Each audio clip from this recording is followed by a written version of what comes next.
this up. We're starting a nonprofit. We're working our way through the application process with the IRS. This is typically a very long and difficult process for normal open source software foundations. Back in 2010, the Obama administration told the IRS that they were really concerned about open source software foundations registering as a nonprofit, as a 501c3, because they were using this as a tax loophole for business expenses that would otherwise be taxed.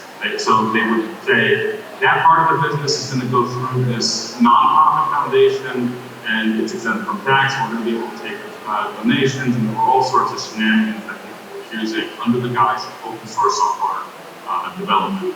So in the IRS, there's this legacy anxiety around whether or not to approve open source nonprofits. In the first place, how they go about assessing whether there's an actual public good that would necessitate the approval of the designation of the 501c3 to get that tax advantage.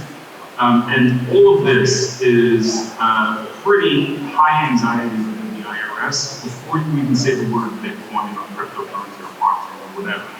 So it's a long process, but we believe it's actually a really good fit, specifically for the Libbitcoin project, because this is going to enable individuals and companies to take advantage of that tax tax benefit, particularly on capital gains when Bitcoin continues to go through its cycle of moving bucks. So these are some of the issues that we're thinking about on the nonprofit application side, and then also on the Bitcoin development side to avoid any Twitter flame wars. We also have to kind of be delicate with how we describe the project and walk out the concepts of single implementations or any potential consensus issues down the road. But these are healthy conversations that we should have. It furthers our core Bitcoin community in good ways. And so far we've seen tremendous support and have gotten some very helpful feedback. So I covered, just looking over this, I covered most of these, the TLDR recap that I just gave. This was initially supposed to be a panel, an open discussion, because these are some, this is touching on a couple of interesting issues that people have very strong opinions about. So I wanted to leave a lot of time for questions. I have no idea if we have those capabilities at the moment, but might as well test the system for the look.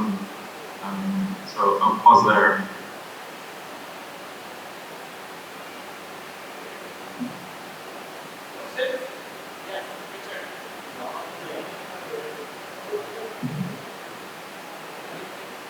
Give them to Tom, right?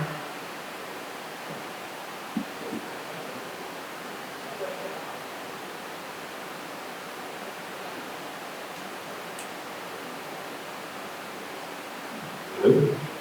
Can you hear me? I've got a question.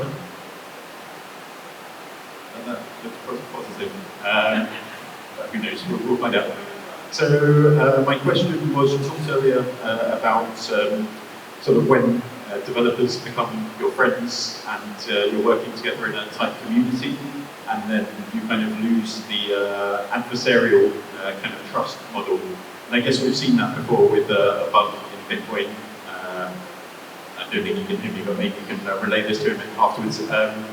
Well, we had the bug that was introduced by, I guess, Blue Mats, and no one picked up on it because they weren't maybe looking as closely as they should have been doing. Because everybody knew him and everybody kind of trusted the code that he was writing. So how do we make the kind of process more adversarial? Is basically my question, and is that a good thing?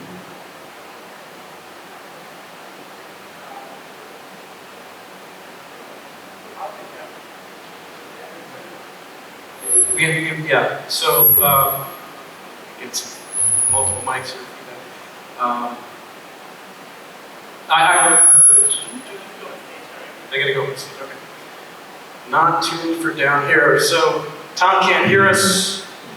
Like I said, can't hear we've the had question. a few. Can you hear us, Tom? A few different technical difficulties. So Tom and I and Lucas Betzer, we're the founders of the Libbitcoin Institute. So I'll take questions, and Tom can stare on behind me, confused looking. So how do we, if I could restate, how do we deal with the issue of not enough people, even though there's thousands of people that look at core, the bug gets introduced because people tend to, I mean, not everybody's looking at the same time, people trust each other, they have reputation, etc. It's going to happen. I mean, software has bugs, always. Anything complex is going to have flaws or unexpected behavior, unintended behavior, I should say. Communities develop their own way of doing things, and it becomes routine, and things fall through the cracks. It happens. I mean, Libbitcoin has not been free of consensus bugs. We've probably introduced them about the same rate as Core has, actually, if you look at it historically.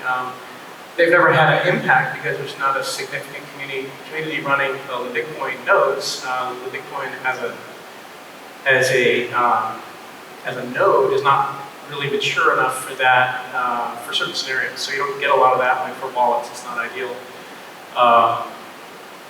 And for mining, it's not ideal. So it's not a lot of impact. But if you imagine a world with a dozen different implementations, and each one of them has, I don't know what percentage that is, less than 10%. There'll be some impact to a smaller amount of the community when that happens.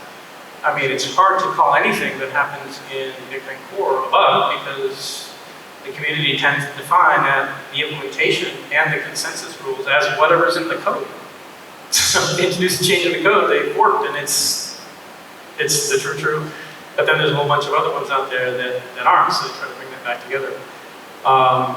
So I tend to think that having a bunch of different implementations, which seems inevitable because there's no permission required, is the best way to deal with that.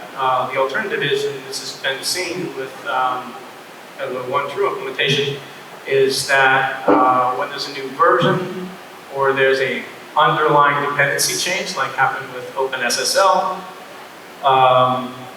you tend to fork off a big portion of the community because it gets rolled out quickly, or it's already out and a fraction of that full community is impacted by the, say, the dependency change.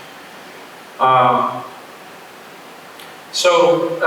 think having people run a lot more different implementations is a better answer because you have a lesser impact.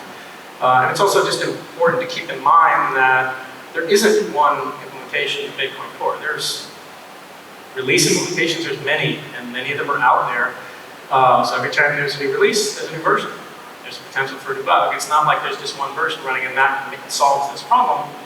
From what I've seen, it tends to introduce the problems at about the same rate as a different implementation. And then, of course, as I mentioned, underlying dependencies. No change to the actual code base that's put out by the core team still have forks, right? So that's my answer. It's one of the reasons I don't mind working on Libbitcoin. And it allows for innovation in a lot of different ways. It's a small team. We've got two of our team members here who I won't name because they're sketchy private individuals, but we can do things without having to get a ton of people on board. And so I've seen some of those things get, over the about 6 years I've been working in Bitcoin, those things get adopted in the Satoshi client, which used to be Bitcoin D and now Bitcoin Core, but I call it Satoshi's prototype, right? I've seen those things get adopted, some of them into that, and that's great. Maybe it's just a way to prototype new and interesting different behaviors. I've been working on I'm just shrinking your lunch hour. I'll stop now. All right, kill the questions and see me later if you have any. And Gary's going to come up and announce me later. Leo. Thank you for answering that, Derek. Thank you very much, Thomas, for speaking here. Thank you for dialing in live. Sorry about the difficulties. But please give a welcome, a round of thanks to Thomas.